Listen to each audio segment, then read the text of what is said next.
I'm ill as fuck, but we're still gonna do the readings, 'cause that's goddamn dedication.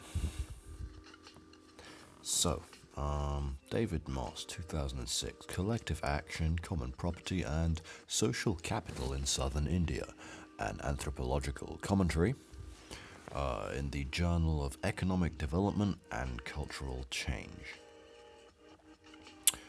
So, without further ado, let's get started.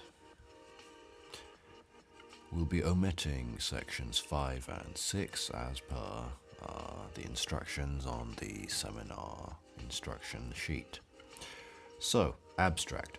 This article uses detailed research on common property and collective action in an ancient South Indian water resource system to highlight the different objectives, modes of analysis, explanation, and generalization of economists and anthropologists.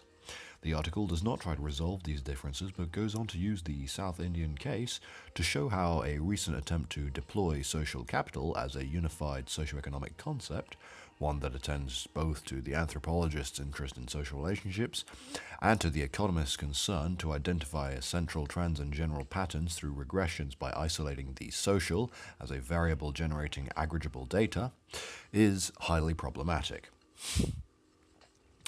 Anthropologists and economists commonly employ opposing self-stereotypes to characterize their respective perspectives.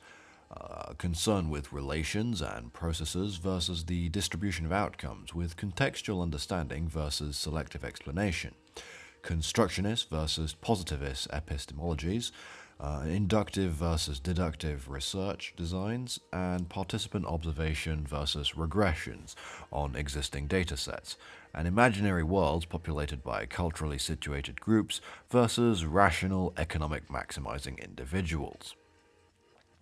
These contrasts set the stage for conversations between anthropologists and economists. This article describes a research journey in terms of one such imaginary conversation, contains work on collective action and common property resources that I have conducted as an anthropologist close to the frontier with economics. Almost by definition, boundaries are places where differences are expressed, sometimes exaggerated. My argument here is that the understanding and explication of disciplinary difference can be more productive than boundary crossing, blurring, or the attempt to create a unified conceptual field. To illustrate the latter point, I will consider the case of an idea of social capital, that its proponents claim is able, at one and the same time, to describe the relational dimension of social life and to produce aggregable data that can be subject to regression analyses that isolate the social as a variable at macro, such as national, levels. Social capital, I will suggest, is a conversation stopper. The backdrop to this discussion is the return of community to the policy center stage in international development. The renewed interest in decentralization, resources management transfer, also known as RMT, and community-driven development, CDD, focuses attention again on local level institutions and collective action. Of course, governmental interest in local institutions and efforts to discover, formalize, enforce, or protect traditional community institutions are nothing new. Almost every region of the world that experienced colonial rule had some form of government through community. Nationalist movements and post-colonial states discovered and molded community institutions in the image of their own modes of government. The same is the case with more recent neoliberal forms of governance.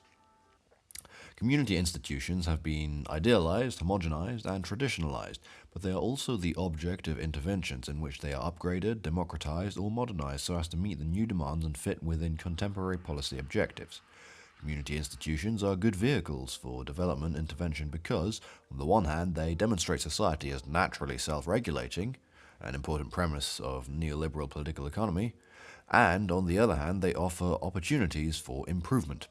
Furthermore, by generating new demand for transparency and bureaucratic accountability, community institutions provide a means to reform local-level governance from the bottom up. Because representations of communities so readily comply with external visions or administrative exigencies, whether colonial, nationalist, or neoliberal, It is easy to project policy preoccupations into community spaces. This article aims to show how awkward community institutions and local social processes can be in reality, how they confound the models and modes of analyses that dominate within donor agencies such as the World Bank. This is an anthropological view. Indeed, this article is a conversation between an anthropologist and the theories of local institutions more prevalent in donor analyses. First, institutional economics, and second, social capital. The article proceeds as follows. First, I will look into some evidence on the variation in levels of collective action around common property resources management in the South Indian region, and assess different modes of explanation of this variation, institutional economic and socio-historical. Second, I will look at the implications of the analysis of traditional community institutions for the promotion of collective action through RMT and CDD interventions. Third, I will look at certain conception of social capital as an analytical lens through which to view, interpret, and change local level institutions.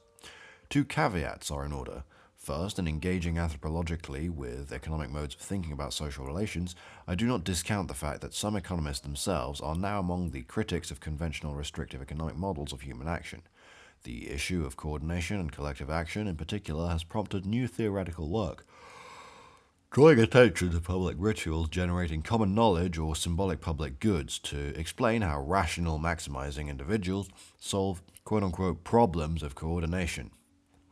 But, as will become clear, this does not mean that economists now seek the same kind of explanations or interpretations that anthropologists seek. Second, in drawing attention to the limitations of the concept of social capital, premised on a false sense of common ground, my attention is on the economist's treatment of the social, not the sociological use of the metaphor of capital. Here, I will take the World Bank development of Robert Putnam's theory as a case rather than the work of sociologists such as Pierre Bourdieu. 1. Variation in collective action in a South Indian tank irrigation system. In the mid-1990s, I undertook research in the southeastern Tamil Plains region of India, the districts of Ramnad and Sivaganga, on the nature of collective action around water common property. The focus was an extensive and ancient tank irrigation system developed from around the 16th century in which tens of thousands of internet-connected reservoirs capture, store, and use surface flow. As an anthropologist historian, I was interested in the social organization, cultural logic, and politics of water common property. I believed that water and irrigation, something fundamental to social life but confined to the economic domain as an input in production, needed to be treated as an institutional whole in a way that confounded the dualistic separation of economic, political, and religious cultural spheres. My interest was in relationships and processes, but I was also concerned with outcomes and their distribution. Together with my old friend and field assistant M. Sivan, I began research in two villages with very different practices of water acquisition, distribution, rationing, maintenance, and repair, yet both having irrigation tanks that were part of highly complex systems that were largely community rather than state-operated. One village, Vayalur, was strikingly cooperative. Its water management system was well adapted to scarcity. Villagers acted collectively to ensure the water supply, diverting water from rivers, negotiating with upstream villages, and clearing channels. They agreed upon season-specific rules of water allocation and area-based rationing calibrated to degrees of shortage, with strict preservation of water for subsistence rice cultivation on wetland. They had a system of distribution by water specialists, or nirpachis, who undertook irrigation on the basis of detailed knowledge of the needs of individual wetland fields, thus mitigating the usual tension between head and tail enders. In the other, also water-scarce village, Alapuram, by contrast, there was no collective decision-making and there were no formal rules of water allocation and distribution, no means to ration in times of shortage, no specialist irrigators, no means to prevent the diversion of water to dry land cash crops or the unruly use of diesel pumps and pipes that bypassed damaged sluices and emptied the tanks with remarkable speed. I began to ask questions more typical of an economist, namely, why did farmers in some villages cooperate to manage scarce resources while in other villages apparently crucial productive resources were neglected? How could inter-village variation in outcomes, or degrees of collective action, be explained? Pursuing this question, Simon and I began to travel further and further afield, following water flows and finding out about water control institutions and practices in more and more tanks and villages.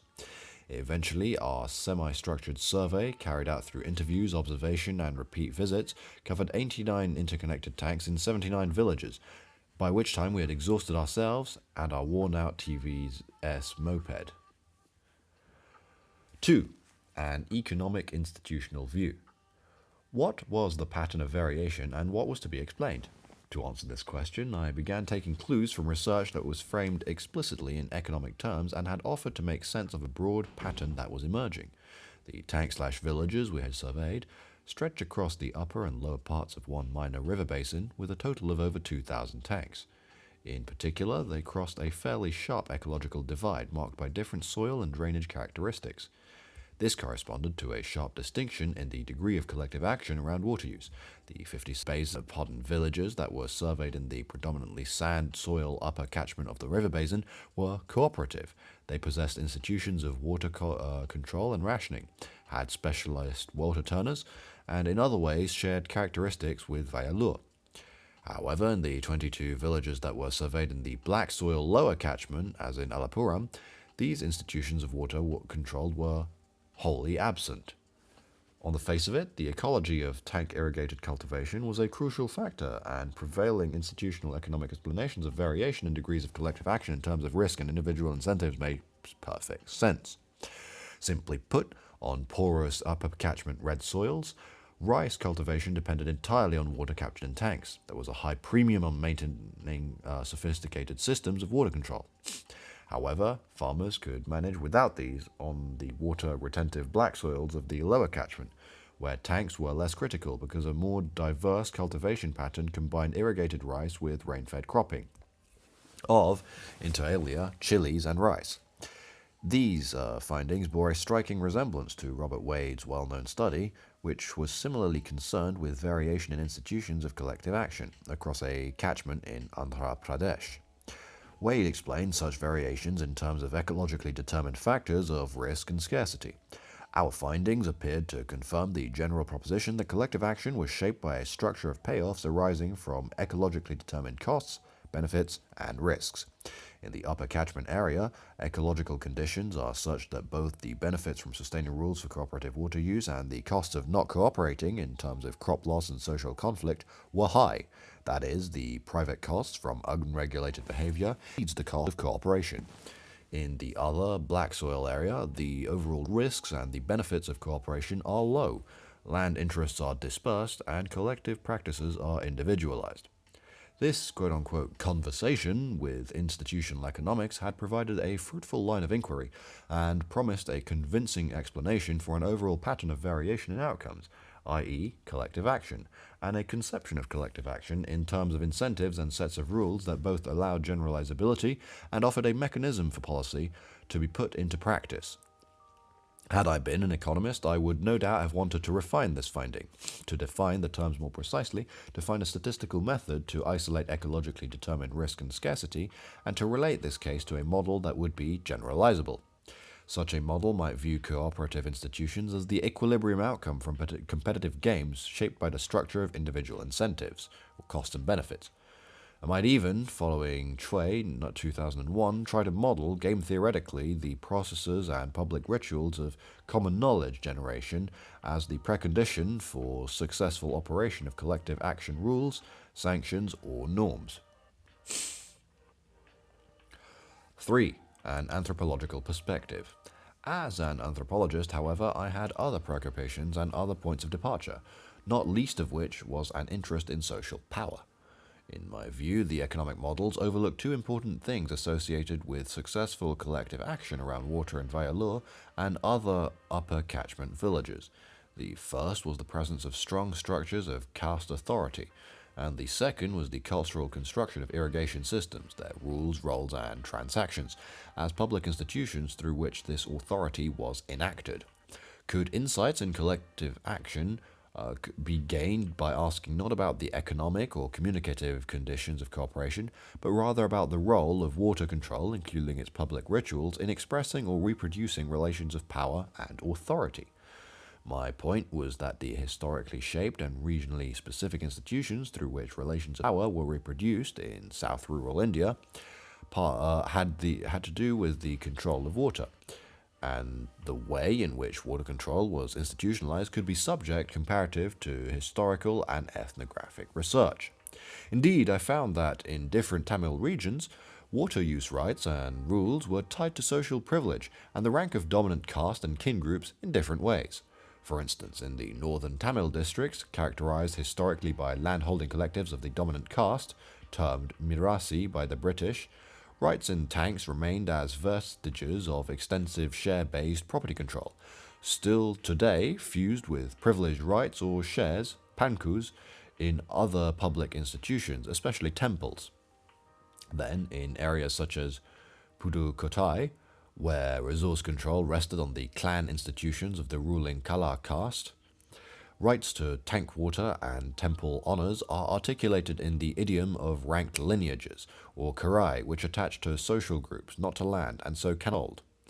In the southern Tamil districts, Sivaganga and Ramnad, by contrast, village-level systems of irrigation control are shaped not by kin or caste-based rules of allocation, but by vertical relationships of control and dependence between hereditary headmen and Dalit-caste water-turners and channel watchers. This is a region where localized Marava warrior polities, Nadus, were forged from the 17th century through extending and interlinking tank systems, and through control over the allocation of water and rank shares in the irrigated produce. This is an area where vestiges of Marava caste power and warrior rule are to be found in the organization of the commons, tank, and temple. From this line of research into relationships, power, meaning, and process, it was clear that irrigation tanks are multifaceted and socially embedded public institutions. Significantly, the way in which rights and relations around tanks were ritualized so as to legitimize the social order found in a parallel in the organization of worship at village and regional temples. It became clear to me that tanks, as well as their interest and strategic behavior around them, were about more than managing water. They were sources of symbolic as well as material resources. That is to say, they signaled status, rank, and honor, or subordination and servitude. As containers of symbolic resources, tanks and temple festivals are about katupatu, order, control, community coordination, and social integration. But such integration is also a political act of rule at different levels, such as village or region, a claim to status or for political, perhaps electoral support. To give the obvious return to Chui's volley at Foucault, publicity is about power as much as coordination or common knowledge. There is a further important point to be made. The ranked social relations that underpinned collective action in the Tamil Plains area had never been independent of wider systems of state or bureaucracy in pre-colonial, colonial, or contemporary times that legitimized local authority and the allocation of productive resources. Rights to land and water were in the gift of kings, and shares in the harvested grain involved a hierarchy of rights from ruler to cultivator, and a redistribution of resources notionally extracted by the state, which was overseen by state functionaries and negotiated with their collaborators and kinsmen among the village elite. Local authority continues to be underpinned by informal systems that redistribute public resources, such as public works budgets, auction tank resources, giving privileged control to village elites as contractors who then redistribute illegal profits upward to junior officials and politicians, as well as into temples through legitimizing acts of public religious gifting. In simple terms, successful collective action is embedded in wider systems of patronage and corruption, as well as in village social hierarchies. So, in relation to irrigation resources, if farmers are rational optimizers, and there is no suggestion that they are irrational, they have to optimize across all of the multiple social fields that constitute their lives, and the strategies and successes in the game of irrigation are not only shaped by the immediate concerns of water or labor, but also by strategies in other games, whether they concern acquisition or credit or status, maintaining status and honor, whether they concern acquisition of credit or inputs, maintaining status and honor, consolidating vertical links to bureaucracy, achieving electoral success, or resisting caste dominance. To understand collective action, or its absence, around irrigation, it was necessary to understand the multifaceted nature of tanks as social and cultural system. The conception of tank institutions as equilibrium outcomes of competitive games between appropriators of the water commons that presented one set of problems to a historically minded anthropologist.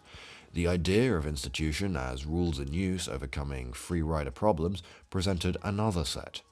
There were several reasons why it was impossible to understand cooperative water control in terms of the existence of effective rules in use, rules of access, apportionment, and sanctioning, among others. Despite appearances, cooperative water use practices were not actually governed by a system of agreed upon rules. The fact that often such rules are not followed is recognized in the literature that distinguishes formal from working rules, or rules from practical strategies. The point is that rules are publicly expressed as official codes rather than privately followed as guides to behavior. They establish the way in which behavior is to be represented. Now, in these Tamil villages, men of influence had the symbolic capital of authority to deviate from the rule without attracting public notice or sanction. For example, to divert scarce water to their dry land chili cash crops in the name of protecting subsistence, or to influence the actions of dependent water turners through threats or private incentives. They could even underscore their own reputation through public displays upholding rules and enforcing sanctions on others, typically more marginal players. Of course, some people's interests are better encoded in the rules than others to start with, although typically such privilege is concealed behind discourses that justify rights in terms of obligations, especially to the temple and village deity. That is, privileged shares in water are linked to shares of temple festival expenses. Typically, the interests of poorer, lower caste, or tenant cultivators, especially women, are weakly represented in formal rules regarding water and cropping priorities. Indeed, the structure of public discourse on water effectively mutes women and excludes their concerns. As already noted, economists also emphasize the importance of transparency and mutual knowledge to rule enforcement within successful institutions of collective action. However, in the context of power asymmetries, information does not produce rule enforcement. In these villages, many people know a good deal about the transgression of others. Dalit-caste water turners, for example, had detailed knowledge of rule breaking, but they do not have the capacity to make this knowledge public. Or perhaps we should say that the cost of using the information would be high. In other words, whether and which knowledge becomes common, in Chui's sense, is a matter of power. Public rituals are also public fictions. I will make one final point on rule following. Esha Shah shows convincingly that in tank systems in Karnataka, elites ensure that unequal systems of water allocation are built into physical designs, such as the layout of field channels or the selective neglect of structures, such that technology itself, rather than incentives or authority, is also important in ensuring rule adherence and inequity. In short, for various reasons, in cooperative villages, publicly stated rules of water allocation did not govern behavior, but were parts of the means of articulating, legitimizing, and reproducing relations of power. If collective action around tank irrigation was about power and caste dominance as well as scarcity and risk, what was the significance of the lack of coordination of water use in the lower catchment black soil villages? What did the contrast with the upper catchment villages reveal? From an institutional economic perspective, the answer was clear. The difference between the two types of village was that self-interested farmers were rationally constrained to follow public rules in one ecology and not in the other. But from my perspective, an equally significant observation was that in one set of villages, power and authority tended to be articulated through public institutions. For example, irrigation systems, temples, and service roles that recollected Maravar warrior rule. While, in another set, power operated less publicly through diffuse private networks of patronage, alliance, and personal obligation, and public goods, such as water, fish, temple honors, and public service, were not subject to rank redistribution, but instead were managed through contractual relations, independent provision, public auctions, waged labor, and the like. Now, the institutional economic account requires no further explanation. The answer to the question of why self-interested farmers cooperate is built into the cost-benefit model, but the answer to the question of why caste power does or does not articulate through public institutions of water control, and, correspondingly, of why rational rituals that allow coordination persist in some places and not in others, is more complicated. It has to do with ecology and history, or political economy. Let me explain. There is evidence to suggest that around the end of the 18th century, lower catchment black soil villages were in fact characterized by the same caste-based public order and ritualized relations of water control around tanks as upper catchment villages. These included low-caste service roles, rules and shares in water and grain, and associated ritual honors. Such relations were built into the revenue and rule within the same decentralized state system. The historical question is, why were collective water management institutions and their public eroded in this region while preserved in the other? I like that, eroded in this region. It's a water pun, get it? Here, the ecological conditions are important.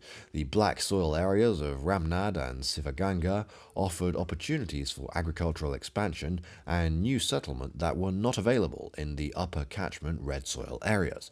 In the late 18th century, the population was swelled by agriculturalist castes such as the Utayars, displaced by wars to the north, who acquired rights from the Maravar rulers to clear and settle uncultivated land, where they grew dry land crops, various kinds of millet. By the mid to late 19th century, a British tax regime, together with privatized property rights and new markets, had given these cultivators unprecedented opportunities for accumulation. Economic wealth from agricultural production, especially of cash crops, was becoming more important as compared to political power exercised by Maravar headmen through the control of redistribution, i.e. the grain share-based revenue system, linked to higher levels of the kingly state. In effect, social and economic change in the 19th century eroded the established order and its public institutions of common property, substituting privatized control over water, such as private tanks and sluices and private Nirapachi servants, and land-based forms of authority. The erosion of institutions of water control in lower catchment villages is part of a story of changing agrarian relations and systems of state that can be traced in some detail. This history and ecology has produced conditions, a contested structure of caste power, a dispersal of landed interest beyond tank wetland, intensified and diversified rain-fed cropping, making demands on tank water, complex land tenure arrangements, or opting out through pump technology that have long militated against sustaining collective action for tank water management. In lower catchment villages, as a matter of experience and expectation, there is no cooperation, no public order, no rules, no control, and no katupatu. By contour catchment villages, ecological constraints have ensured a remarkable continuity of paddy cultivation under tanks over a 200-year period. For sure, the population has increased and paddy cultivation has intensified, and irrigation commands have expanded, but the options have been limited and benefits from new agricultural technologies or new cash crop markets have been marginal. Agricultural continuity has played a part in allowing continuity of authoritative control over wetland rice production and redistribution, even though the way in which local authority has been integrated into wider political systems of state has changed dramatically over 2 centuries. This authority has been expressed in culturally specific conceptions of rule and service in the village public domain, urpotu, which have, in turn, given tank resources their symbolic significance in the articulation of hierarchical social relations. Katupatu, order, control, cooperation, is historical and cultural, not simply the result of an internal structure of economic incentives among communities of irrigation users.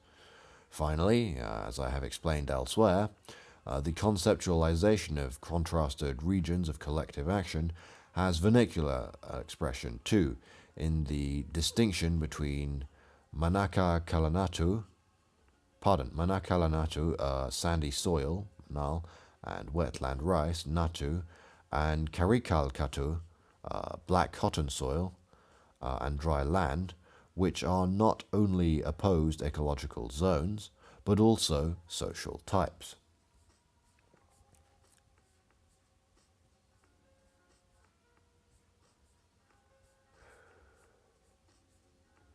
Four. So what? Outcomes and processes.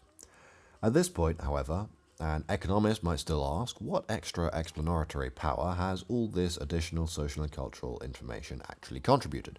What is its relevance? Do caste power or public ritual independently generate collective action around common resources?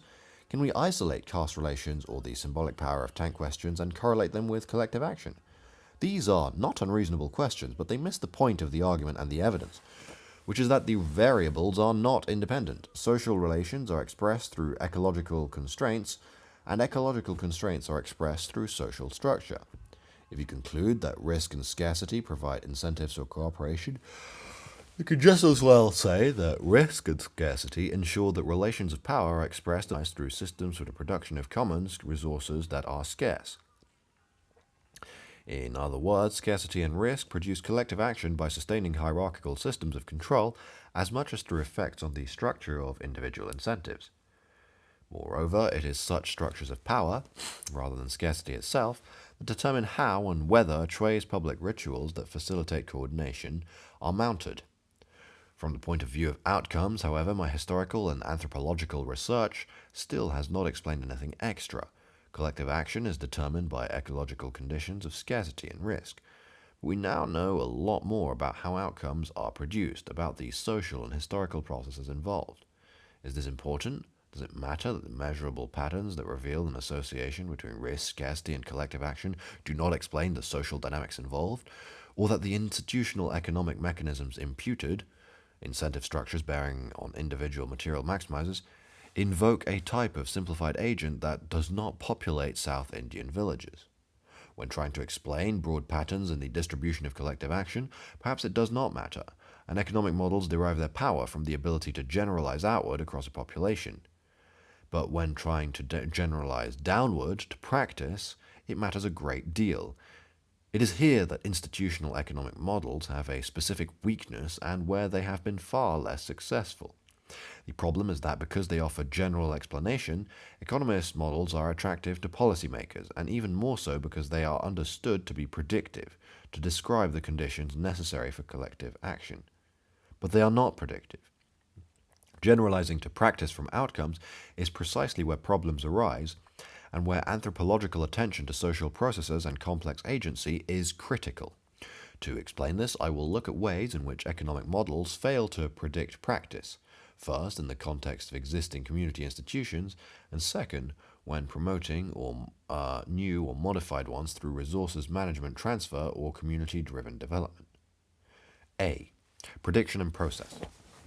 There are several ways in which the models arising from an institutionalist analysis of outcomes in terms of incentives, rules, or institutional arrangements are inadequate or simply wrong, and the pursuit of them would be ineffective or misguided. Correspondingly, the things about common property systems discovered through historical anthropological research but concealed from economic analysis turn out to be crucial in understanding practice. Let me illustrate with reference to the present case. First, while the institutionalist literature has promoted the view that effective collective action in resource management is associated with the presence of organizations or associations providing assurances or enforcing rules, hence their widespread promotion in CBNRM, community-based natural resource management programs, in our upper catchment cooperative villages, organizations were absent and resisted. Here, collective action did not take corporate form. Pardon me. Only one of the 57 villages had any recognizable council or association. Second, and related, income from commons resources were rarely reinvested in them, but rather was used to underpin local authority. So money earned from the sale of fish or trees, fines or fees, or other contracts was rarely managed as a common fund or invested in tank maintenance. Instead, common funds were rapidly expended for religious purposes, on temple repair, festivals, or other rituals.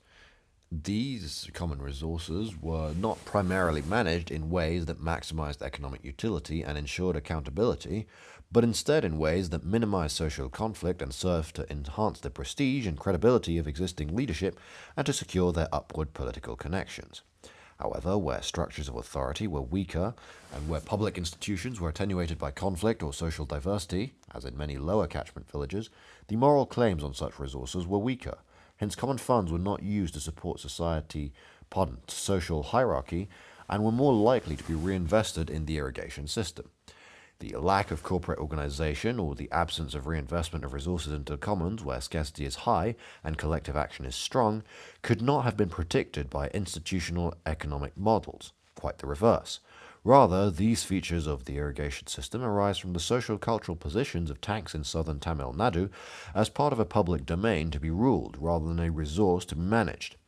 This gives all tank resources, rights to water or fish shares, the use of common money or service roles, a symbolic significance as idioms of social standing and political power. In consequence, this makes them a focus of dispute or political strategy out of proportion to their material value, which may be no more than a handful of fish.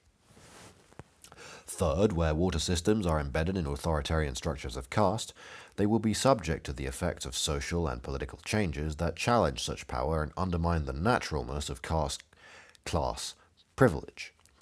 Despite a remarkable continuity of economic and political dominance in upper caste controlled villages, many are now subject to the dynamics of a still contained politics of protest and Dalit resistance to the social subordination manifested in their ascribed roles in tank and temple. These processes have seriously disrupted water distribution in nearly half of the upper catchment villages surveyed. Claims to symbolic resources such as temple honors have gone along with demands to renegotiate water rights and roles to make them less caste-specific, more contractual, and better paid. The conflict over symbolic resources in cooperative Vayalur has a significant impact on irrigation. For 3 years, the village tanks lacked an effective water distribution system, and in Kitanaru, another upper catchment village, where Nearpachis withdrew services, farmers began to assert de facto individual control over water, leaving sluices open, impounding water in their fields immediately below the tank and using it to irrigate adjacent land. Water wastage, inequity, and serious crop losses resulted from the absence of water distributors. Here, the political logic of public rituals worked against coordination and economic rationality. But it is significant that, in contrast to lower catchment villages, the strong economic need for Nirpachis here often resulted in their eventual reconstitution on terms that gave greater respect to these Dalit services. Sometimes new arrangements have been put in place, although the complex and time-consuming procedures they involve, with chits and supervisory systems, demonstrate the costs of eroding authoritative caste structures. In many places across Tamil Nadu, however, water distribution systems have become moribund, renegotiated, if at all, through the mediation of external agencies committed to RMT/CDD,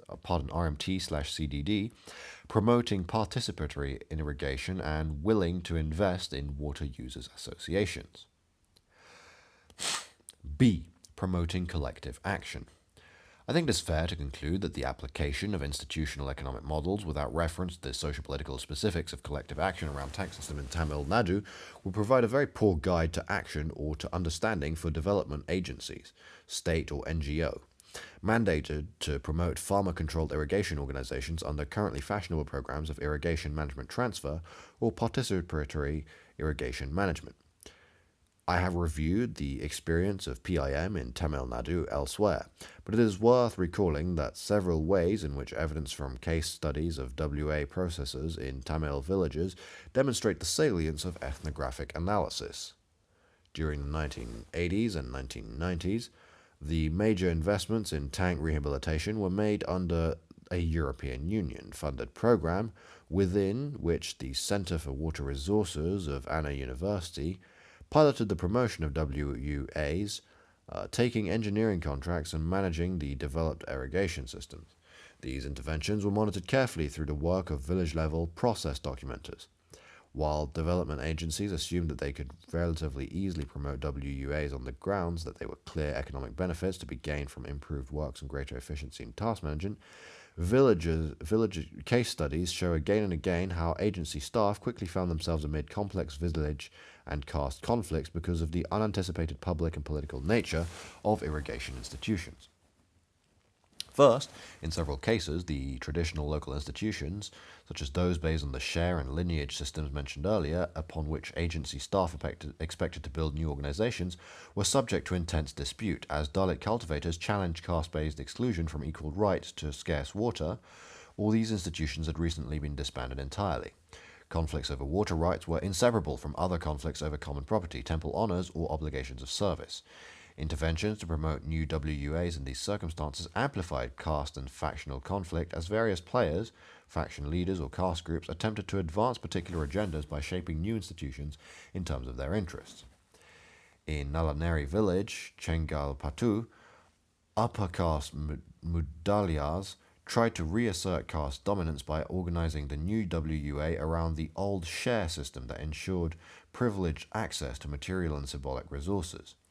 In Kanangudi village, or Pudokotai, upper caste Vihalas and Kalas ensured that the process of enrollment and recruitment of office bearers and the executive committee of the new WUA was structured by the old system of ranked rights, or Karai, which reproduced their dominance within the new institution.